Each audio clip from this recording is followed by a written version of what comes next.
Assalamualaikum warahmatullahi wabarakatuh. Perkenalkan, nama saya Muhammad Rizky Ramadan. Saya adalah mahasiswa semester 6 dari Universitas Muhammadiyah Mamuju. Nah, kali ini saya akan membahas tentang materi ekonomi pembangunan. Ekonomi pembangunan adalah suatu cabang ilmu ekonomi yang menganalisis masalah-masalah yang dihadapi oleh negara-negara yang sedang berkembang dan juga mendapatkan cara-cara untuk mengatasi masalah-masalah tersebut supaya negara-negara berkembang dapat membangun ekonominya dengan lebih cepat lagi. Ada beberapa komponen penting dalam pembangunan ekonomi. Yang pertama yaitu pembangunan sebagai suatu proses di mana setiap negara dan masyarakat perlu menjalani tahapan atau proses pembangunan demi terwujudnya kondisi adil, makmur, dan kesejahteraan suatu negara. Yang kedua yaitu pembangunan sebagai suatu usaha untuk meningkatkan pendapatan per kapita. Sebagaimana pembangunan adalah suatu proses, pembangunan juga sebagai suatu usaha dalam bentuk tindakan yang bersifat aktif demi meningkatkan pendapatan per kapita rakyatnya. Hal ini dikarenakan pendapatan per kapita mencerminkan perbaikan dalam kesejahteraan rakyatnya. Oleh karena itu, usaha ini memerlukan peranan atau kerjasama dari pemerintah, masyarakat, dan juga lembaga-lembaga ekonomi yang terlibat lainnya. Selanjutnya, yang ketiga adalah peningkatan per kapita yang terjadi harus berlangsung dalam jangka panjang. Suatu negara dianggap berkembang atau mengalami peningkatan secara ekonomi bisa terjadi peningkatan pendapatan per kapita dalam kurun waktu tertentu atau dalam jangka panjang. Meskipun begitu, hal ini tidak berarti kenaikan pendapatan per kapita harus terjadi terus-menerus. Bila suatu negara atau daerah mengalami bencana alam, biasanya pendapatan per kapitanya tentunya akan menurun.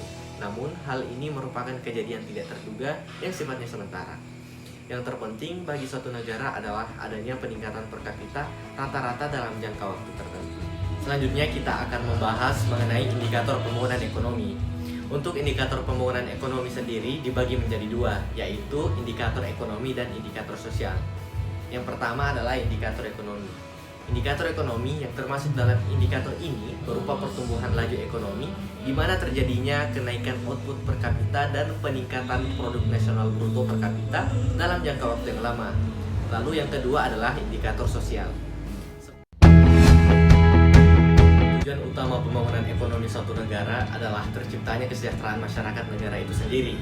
Namun secara lebih rinci dan detailnya, tujuan dari pembangunan ekonomi adalah sebagai berikut. Yang pertama adalah meningkatkan kualitas ekonomi masyarakat dalam suatu wilayah atau negara dengan pemerataan pendapatan. Yang kedua, meningkatkan kesempatan kerja atau mengurangi angka pengangguran dalam negara dengan menambah lapangan pekerjaan yang bisa menyerap banyak tenaga kerja atau SDM. Yang ketiga yaitu meningkatkan kualitas sumber daya manusia dengan memperbaiki mutu pendidikannya.